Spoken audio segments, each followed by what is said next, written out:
네, 안녕하십니까. 2023년 12월 5일 마감 시간 내드리겠습니다. 네, 시장이 녹록치 않네요. 미 증시가 상승할 때는 횡보하다가 미 증시가 조금만 하락해도 우리 증시가 흔들리고 있습니다.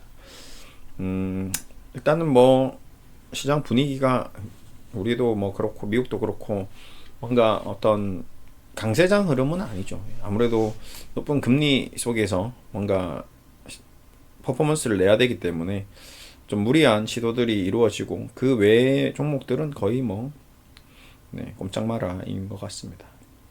뭐 이럴 때는 우리가 특별히 뭔가 해볼 수 있는 게 없기 때문에 계속 저는 여러분들께 이제 고배당주 위주로 좀 종목을 계속 찾고 같이 연구하고 어떤 고배당주를 좀 투자를 해서 주식 투자, 이 힘든 주식 투자를 좀 새로운 방향으로 전환을 시킬 수 있을까?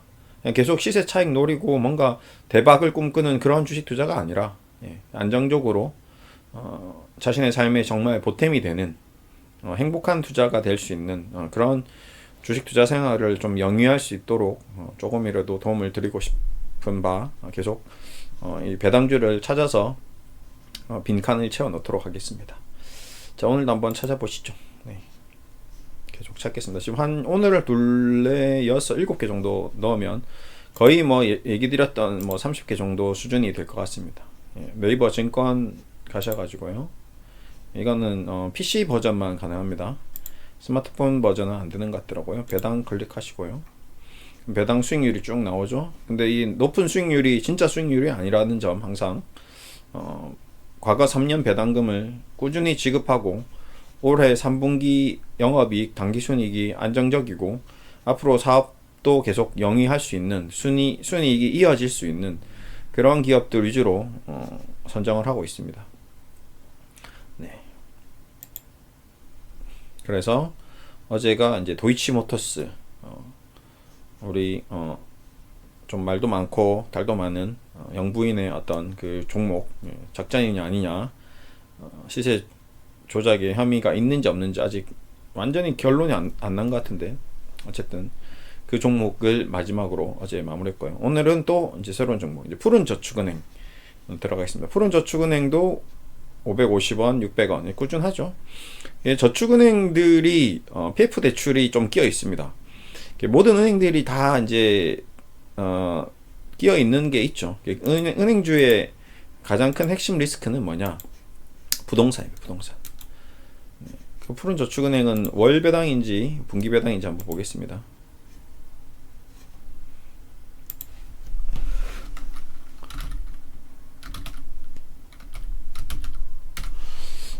저는 개인적으로 은행주가 너무나도 매력적인데 그 너무나도 매력적인 반면 너무나도 큰 리스크를 하나 가지고 있죠.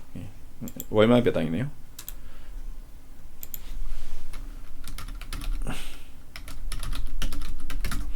우리나라의 부동산입니다. 우리나라의 부동산이 이게 녹록치가 않죠. 지금 부동산 불패, 모든 뭐 건설사들, 그 다음에 우리나라 기업들, 우리나라 은행들이 대부분 이제 가계대출을 기반으로 움직이고 있는데 이 부동산이 이제 만약에 하락할 경우 대한민국은 코리안 서프라임 모기지론이 또 나올 수가 있습니다. 그러니까 미국에서 한번 있었던 리먼 브라더스 사태 때 그 이제 어마어마한 그 금융주들이 동전 주식이 되는 그 과정을 저는 지켜봤거든요.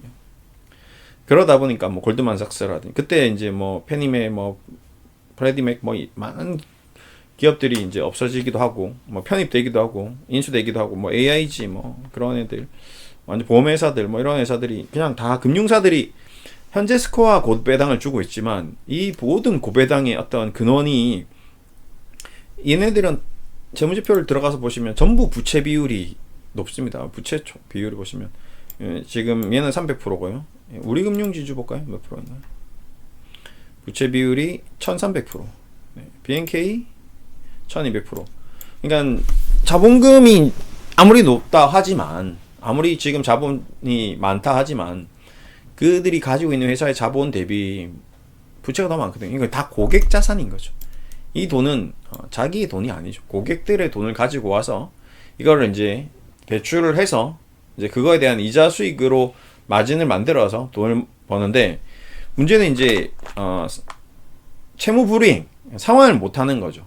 뭐 기업이든 가게든. 그러면 얘가 가지고 있는 이 자본 총계가 넘어선다는 거죠. 무조건 넘어섭니다. 무조건 넘어서죠. 예.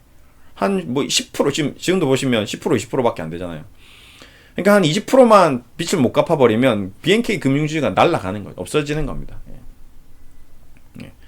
그러다 보니까, 근데 이 문제는 이제 이걸 막을 수 있는 사람이 아무도 없거든요. 그러니까 과거에도 우리 은행들이 다 넘어갔던 이유 중에 하나가, IMF 때도 회사는 도산하지 그 회사는 돈을 안 갚지 누가 메꿔줍니까? 아무도 메꿔줄 수 없는 거죠. 예. 그러니까 그런 사태가 이제 일어날 수 있는 리스크가 있는 거죠. 삼성카드도 마찬가지고요. 뭐 삼성화재도 마찬가지입니다. 얘네들이 다 고객 자산 가지고 막 다 돈놀이를 하거든요. 예. 그렇기 때문에 금융주에 대한 가장 큰 메리트는 배당인데, 가장 큰 악재는 채무 불이행 리스크. 우리나라가 경제가 휘청할 때, 리만 사태 같은 금융위기가 왔을 때는 가장 선도적으로 다 무너진다. 배당 뭐 몇 프로 받자고. 어차피 은행에 넣어놓은 돈도 다 날라가죠. 어떤 사람들은 뭐 현금을 가지고 있는 사람도 있고, 최근에 부각되고 있는 게 금이죠. 금은 내가 가지고 있어도 물가 상승, 인플레이션에 의해서 올라가니까 어느 정도 해지가 되는데, 그냥 현금을 내가 냉장고 속에 넣어놓으면 가치가 완전히 뭐 10년 전, 20년 전에 1억이 지금 1억하고 다른 개념이 되는 것처럼, 그게 좀 문제가 되고 있습니다. 어쨌든 그런 것들도 알면서 이제 고배당주로 이제 투자를 해야 되는 거죠. 그래서 아까도 어제도 얘기했지만, 이 은행주만 사놓으면 안 된다. 그다음에 뭐 보험주만 사놓으면 안 된다. 그래서 다양한 포트를 구성해야 된다는 거를 어제 좀 설명을 드렸습니다. 자, 그다음에 푸른저축은 했고요. 삼성화재, 광주 신세계.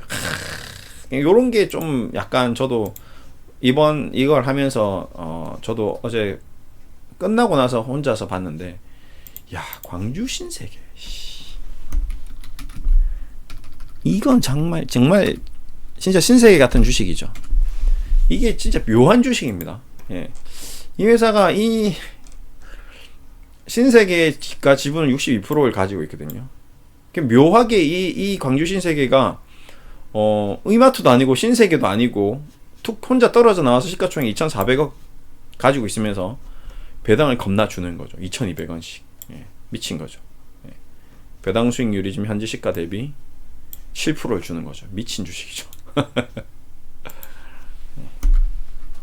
그래서 과거에는 광주 신세가 이제 액분하기 전에 막 몇십만 원 하다 보니까 이제 그때는 좀 개인 투자자 접근하기 힘들었는데, 지금은 나쁘지 않죠.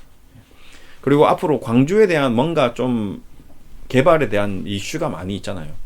그때 이제 가장 핵심이 될 수 있는 게 광주 신세계. 그러니까 지금 저도 관심 있는 종목입니다. 개인적으로 이번 포트 중에서 가장 뭐야 이거 지금 배당 수익이 7%야? 호호, 주가도 많이 빠졌지. 뭔가 한번 재미가 생길 수도 있는 뭐 묘한 주식이야. 이게 이마트 지금 신세계가 시가총액이 거의 2조 가까이 되는데, 혼자 톡 튀어나와서 광주 신세계만 이렇게, 강남 신세계 뭐 명동 신세계 다 있잖아요. 근데 얘만 광주만, 부산에도 신세계가 있거든요. 근데 왜 광주 신세계만 이렇게 톡 떨어져 나왔는지 저도 잘 이해가 안 되는데, 재밌는 주식입니다. 아무튼 광주 신세계. 자, 그다음에 예전에 관심이 많은 아이마켓 코리아. 얘도 옛날에 웃겼죠. 얘도 삼성그룹에 편입되어 있다가 굉장히 고배당을 주면서 재밌었던 주식 중에 하나입니다. 근데 지금은 아니죠. 그러니까 옛날에 이제 아이마켓 코리아, 삼성그룹의 어떤 그 B2B 산업의 어떤 핵심적인 B2B 사업의 그런 역할을 했었는데, 지금은 지분이 이제 싹 바뀌어. 이제 예전에는 삼성물산, 삼성전자, 삼성전기, 삼성SDI 그래도 계속 하고는 있겠죠. 그러다 어느 날 갑자기 그레디언트라는 이쪽에서 지분을 다 인수하게 되었습니다. 그래서 저도 좀 이상한데 하긴 했는데, 어쨌든 뭐 B2B 전자상거래 관련돼서 삼성 관련돼서 아마 사업을 하고 있고, 그쪽 라인일 겁니다. 뭔가 이게 지금 뭐 모종의 뭐가 있겠죠. 뭐 지분에 대한 뭔가도 있고, 승계에 대한 뭐도 있고, 뭐 많은데, 하여튼 결론적으로 뭐냐, 앉아서 이렇게 얘도 그냥 땅 짚고 헤엄치는 회사다. 그냥 돈 계속 버는 회사다. 꾸준히 배당을 주는 회사죠. 그러다가 뭐 이제 B2B 사업이 터지면 뭐 대박이 날 수도 있는 거죠. 이런 거는 어떻게 보면 은행들은 망해도 얘네들은 금융위가도 버틸 수 있는 종목들이죠. 그래서 이런 것들이 같이 섞여 있으면 잡채밥처럼 좀 다양한 풍미를 느낄 수 있게끔 해주는 그런 주식이다라고 좀 보시면 될 것 같습니다. 자, 이마켓 코리아. 그 다음에 코람코 라이프 이런 뭐야? 일반적인 기업 빼고 GS도 얘도 얘는 고배당주라고 줘야 됩니다. 근데 조금 약간 애매한 게 약간 정제 마진이 빠지면 얘가 빠지긴 하는데 그래도 GS가 정유만 있는 게 아니기 때문에 얘는 그래도 넣는 게 좋을 것 같습니다. GS는 그래도 S-오일이나 SK이노베이션보다는 지주사로서 배당을 잘 줬기 때문에 얘는 편입하는 게 맞다. GS 주식 사는 것보다 괜찮죠. 보십시오. 괜찮죠. 얘네들이 가지고 있는 GS 리테일이라든지 GS 칼텍스라든지 GS 그룹 전반에 걸쳐서 꾸준하게 순이익을 뽑아내고 좀 안 주더라도 배당은 줘왔기 때문에 그래도 얘는 편입하는 게 맞는 것 같고요. 그 다음에 또 보자. 자, 세아특수강. 이 철강주도 저도 좀 약간 걱정을 했었거든요. 이게 철강이 산업이 지금 많이 안 좋은데 뭐 갑자기 안 좋아지면 더 나빠지면 어떻게 될까 막 그런 생각도 많이 했는데 생각보다 철강주들이 배당을 꾸준히 계속 주더라고요. 그리고 그동안 쌓아놓은 유보금도 많고 당기순이 이때도 좀 빠졌었거든요. 그래서 배당을 좀 안 주겠구나 했는데 주더라고요. 그동안 쌓아놓은 걸로 좀 작게는 주더라도 그래도 유보된 돈 워낙 자본이 많기 때문에 그걸로 계속 하고 있고 그 다음에 얘네들은 자산 자체가 많죠. 재고도 금도 가치가 있듯이 철도 가치가 있는 거죠. 그냥 경기가 나쁘더라도 쌓아놓은 철은 쓸모가 있다.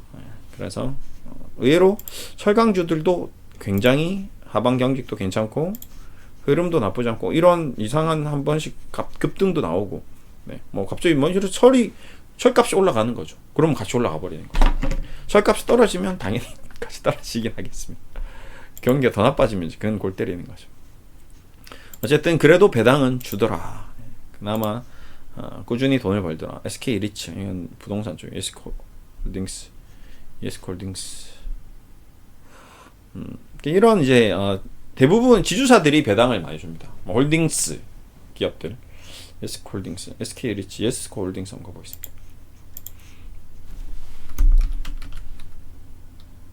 그냥 예스24 이쪽 한세 예스 볼까요?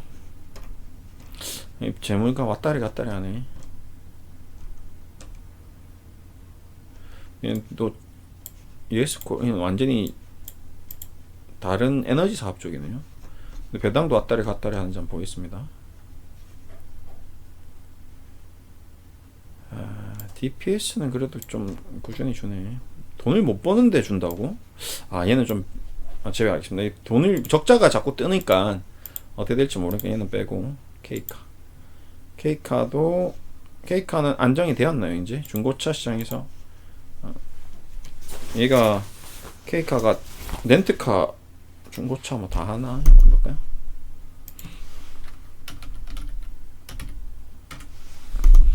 돈을 잘 버나 보겠습니다. 일단 우선 돈을 꾸준히 벌고 있고 매출도 꾸준히 나오고 있고 배당을 줬는데 이게 앞으로도 계속 줄지는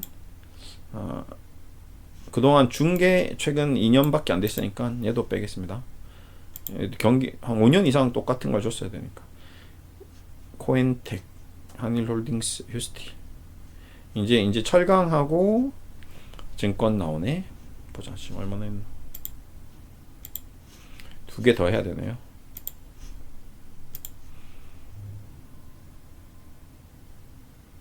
코엔텍 들어가 보겠습니다.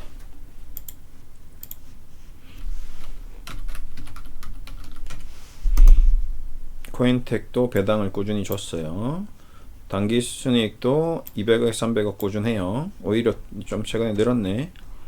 그리고 얘가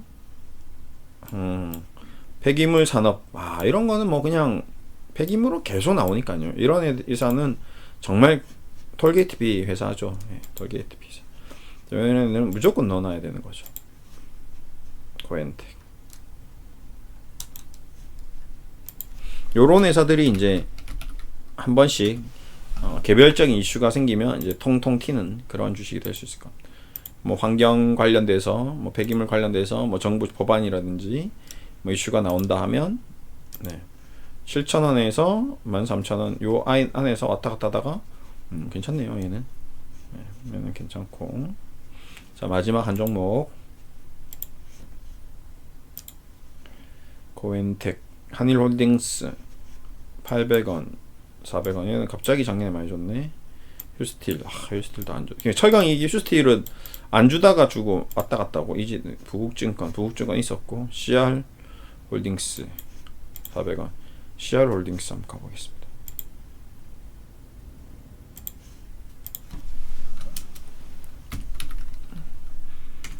CR 홀딩스 인적 분할해서 뭐 어디 CR 홀딩스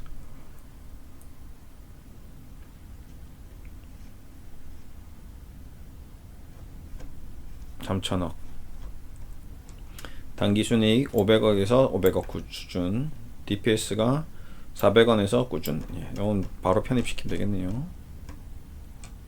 대주주 이인옥, 이화, 대란세라믹스, 성옥문화재단, 이명윤, 차준환, CR홀딩스. 뭐 파는 회사야 근데. 광영, 조선내화, 조선내화, CR홀딩스. 조선내화인가 이 회사가? 과거에 조선내화가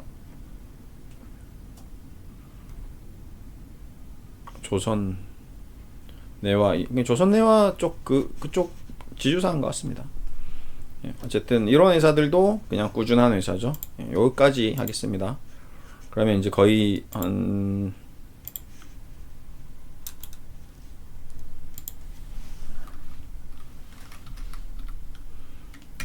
이 정도 해놓으면 이제 뜨뜻하죠. 요 종목을 열어서 지금 쭉 분산으로 이제 투자를 쭉 해놓는 거죠. 이제 쌀 때마다 뭐 떨어질 때마다 이제 일어나서 이제 두 번째 작업을 이제 연간 가격대를 이렇게 보는 거죠. 삼양옵틱스부터 해서 평균적으로 지금 가격대가 좀 떨어져 있는 상태인지 뭐 높은 상태인지 쭉 보니까 대부분 외당주들이 지금 특징이 지금 코스피나 주시장 대비해서 좀 많이 좀 떨어져 있는 상태입니다. 예, 그래서 매수하기에도 뭐 그렇게 크게 부담스러운 가격대도 아니고요. 이런 종목들이 과거에는 한 6, 7%대 배당을 주던 회사들인데 워낙 주가가 지금 20, 30%씩 다 빠져버리니까 배당이 뭐 8, 9%대까지 올라와 버린 거죠. 제가 봤을 때는 전 세계에서 지금 이렇게 고배당을 주는 기업들이 많은 나라가 아마 없을 겁니다. 진짜 우리나라 기업들이 사업을 계속 잘 해가고 있고 돈을 많이 벌고 있고 그동안 꾸준히 쌓아둔 돈이 많은데도 불구하고 주가가 이렇게 망가지는 나라는 전 세계에 거의 유일무이하다. 제가 봤을 때는. 그래서 제가 봤을 때 고배당주 펀드 매니저들은 진짜 와 이거 너무 좋은데 라고 아마 생각할 정도로 고배당주들이 넘쳐날 겁니다. 뭐 이거 뭐씨 땅 짓고 헤엄치는 건데. 근데 이제 금리가 높은 거죠. 근데 여기서 만약에 금리가 이제 툭툭툭 떨어진다. 그러면 어떻게 될까요? 주식시장은 좀 호황이 되겠죠. 근데 안정적인 수익을 얻고 싶은 이자 장사를 하는 사람들이라든지 뭐 채권 하는 사람들이 고배당주를 살 수도 있는 거죠. 그러면 고배당주가 주가가 좀 더 움직임이 활발해질 수도 있습니다. 그런 이제 아마 리듬을 타는 시점이 올 수 있을 거예요. 그냥 지금 당장은 좀 최근에 많이 안 좋고 했지만 제가 봤을 때 롱텀으로 봤을 때는 고배당주의 어떤 시즌이 오는 구간도 분명히 온다. 글로벌 증시의 흐름이라든지 뭐 금융위기나 뭐 이런 것들을 봤을 때 우린 주식은 사야 되고 뭐 난 도저히 이거 뭐 방법이 없다 했을 때 예를 들어서 주식형 펀드 같은 경우는 주식 비율을 무조건 뭐 몇 프로 이상 유지해야 되는 그런 요건들이 있습니다. 주식 혼합형이라든지 그러면 사야 되는데 맨날 떨어진 주식을 살 수는 없잖아요. 그러면 이제 배당주를 사놓으면 덜 떨어지니까 수익률이 좀 커버가 되겠죠. 뭐 이런 식으로 해도 될 수 있기 때문에 어쨌든 요 고배당주 포트폴리오 이 지금 삼양옵틱스부터 서울전기까지 요 종목을 그냥 관심 있게 지켜보는 것도 연구하는 것도 주식 투자하는 데 있어서 하나의 큰 공부가 될 겁니다. 이런 기업들이 가지고 있는 재무제표를 공부 한번 해보십시오. 아, 얘네들은 도대체 어떤 이런 재무제표를 가지고 있을까? 얘네들의 유보율은 왜 이렇게 뛰어날까? 얘네들은 왜 빚이 없을까? 얘네들은 왜 부채가 없을까? 부채 비율이 왜 이렇게 낮을까? 뭐 은행주, 뭐 금융주 제외. 그들은 어떻게 장사를 해와서 이렇게 돈을 잘 벌까? 근데 그럼에도 불구하고 주가는 왜 이렇게 망가졌을까? 이런 고민을 한번 해보면 주식 투자에 좀 도움이 될 겁니다. 사업을 잘하는데도 왜 그럴까? 우리나라 주식시장이 어떤 밸런스가 안 맞는, 돈도 못 벌고 그냥 앞으로 잘 된다 그냥 상상 속에 있는 주식들은 뭐 10배 20배 올라갔다가 다시 뭐 70% 80% 빠졌다가 그 난리통을 맨날 겪는 그런 주식들이 많은 반면 이런 주식들도 있다. 그런 얘기를 좀 오늘 좀 강조해서 좀 드렸습니다.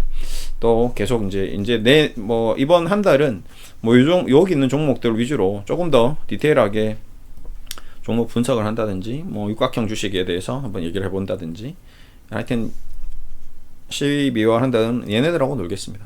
시장은 시장대로 가고 우리는 고배당주에서 여기서 또 특히 유독 예쁜 아이들이 있겠죠.